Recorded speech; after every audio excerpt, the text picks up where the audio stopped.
وحدت نیوز قدرمنو کتونکو ستړي مشئ په خیر راغلی او د ازادۍ دغه لویه ورځ مو ډیره مبارکه شه. قدرمنو کتونکو خوږ وطن پاکستان د ډیر لوی جدوجهد او مهنت نه وروستو آزاد شوی دی چېرته چې نن موږ په ازادۍ سره ژوند کوو. یقینا د ازادۍ قدر هغه خلکو سره وي څوک چې د چا د لاندې ژوند تیروي. په نن پروګرام کې به موږ تاسو ته یو داسې میلمه تاسو سره ملاوو کوم چې د رباب په تارونو باندې ډیر لوی مهارت لري. هغه چې کله هم رباب راواخلي نو د هغه په ګوتو کې خدای پاک یو داسې کمال ایښی دی چې هغه د رباب په تارونو باندې لوی لهرونه جوړوي. موجود دی را سره صدیق ملنګ د ټولو ناول تاسو ته په خیر راغلی ستړی مشئ. ولې ډېره مهرباني خوشحاله اوسه کاشف جانه خوشحاله اوسئ. او چې کله د تبلیغ خبرې کیږي او بیا په پښتنو سیمو کې نو بیا دلته کې یو شمېر داسې ځوانان موجود دي چې څوک د تبلیغ غږولو او مهارت په ډېر ښه شان سره لري. په هغې کې یو نوم دی اصغر خان. ستړي مشئ په خیر راغلی. صدیق ملنګ صاحب د ټولو ناول زموږ وحدت نیوز کتونکي چې دي هغوی ته به څه وایي چې صدیق ملنګ دې فن ته څنګه راغلو؟ د ټول ناول ستاسو ډېره شکریه ادا کوم، ډېره مننه کوم. خوشحاله اوسئ. دا کتونکي به ما ګوري دې ته زما د اړخ نه 14 اګست ډېر مبارکي ورته وایم. ډېره د خوشحالۍ ورځ ده. دې فن ته خو چې زما نیکه چې و انور شاه استاد هغه دې فن کې لګیا و، شوق یې مینه ورسره وه او ډېر خدمت یې کړی د استادانو. بیا زما والد صاحب چې دی ذوالفقار استاد هغې ډېر مینه ساتلې دی تبلیغ سره. بیا زما امجد ملنګ استاد چې دی هغه د محترم دی، استاد مې هم دی. نو زه هغوی نه مشرانو ته مې کتلي د بچپن نه، خو چونکې ما سبق ویلو سکول مې ویلو نو هغې د وجې زه په ایجوکیشن کې مصروف وم. نو هغې سره بس ما یې ته به کتل نو هغې سره زما مینه پیدا شوې ده خپل فن سره. شکر الحمدلله جی. دا خو د استادانو مشرانو دعا ده ما سره.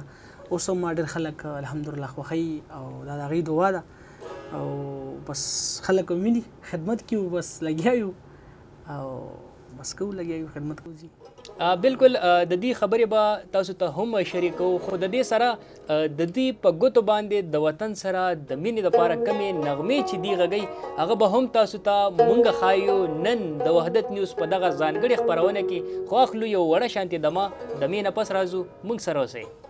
لر او بر تړون وحدت یو وحدت پښتون وحدت، لر او بر تړون وحدت یو وحدت پښتون وحدت، لر او بر تړون وحدت.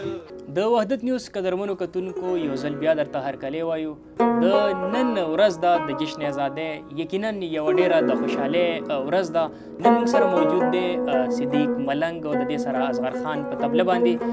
دوی به نن موږ ته د خوږ وطن پاکستان سره د مینې اظهار کوي او دوی دون جوړ کړی دی، نغمه یې جوړه کړې ده یہ وطن تمہارا ہے. په دې نغمه کې چې دی دوی د وطن سره د خپلو ګوتو او د خپل رباب او طبلې په ذریعه باندې څنګه د مینې اظهار کوي. راځئ چې واورو.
په ګوتو مبارکت شه. یقینا تاسو به هم ډیر زیات دغه نغمه چې دی خوښه کړې وي، تاسو به هم ډیره زیاته خوښه شوي.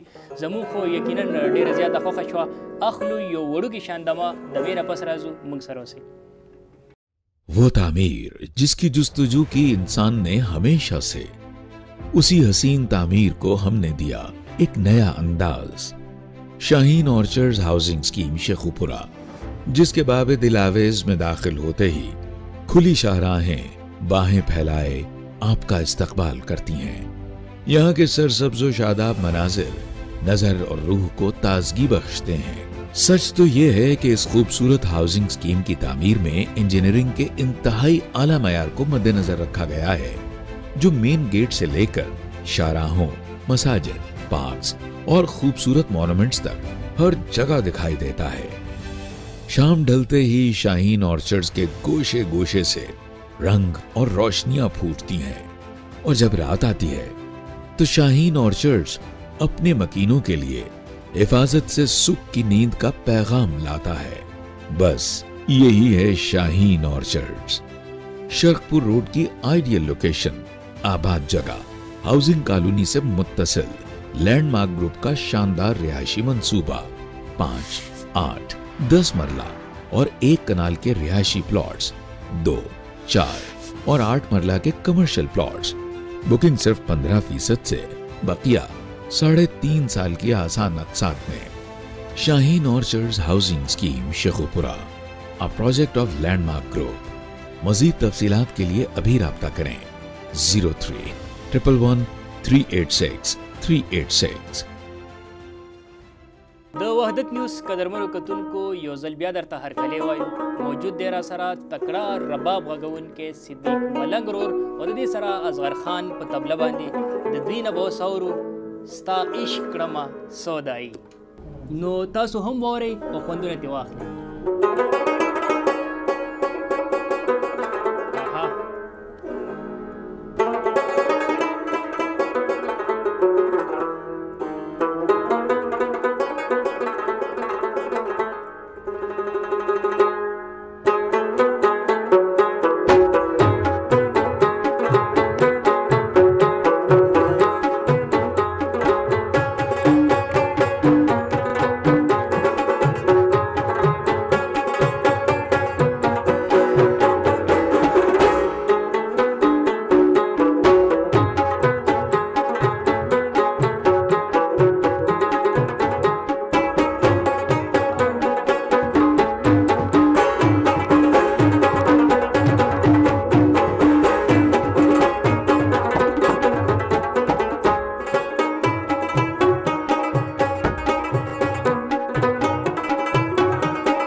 واه کمال مو کو یقینا ستاسو به هم ډیر زیات خوښ شوي وي د صدیق ملنګ د ګوتو کمال او د دې سره د اصغر خان د لاسونو درزارې یقینا زما خو ډیر زیات خوښ شو ستاسو به هم ډیر زیات خوښ وي او را روان پروګرام کې بعد د یو نوي ټاپک سره ملاویږو د یو نوي میلمه سره د یو نوي هنرمند د یو نوي فنکار سره تر هغه دمه پورې اجازت غواړو د لوی الله پامان لر او بر تړون وحدت یو وحدت پښتون وحدت لر او بر تړون وحدت یو وحدت پښتون وحدت لر او بر تړون وحدت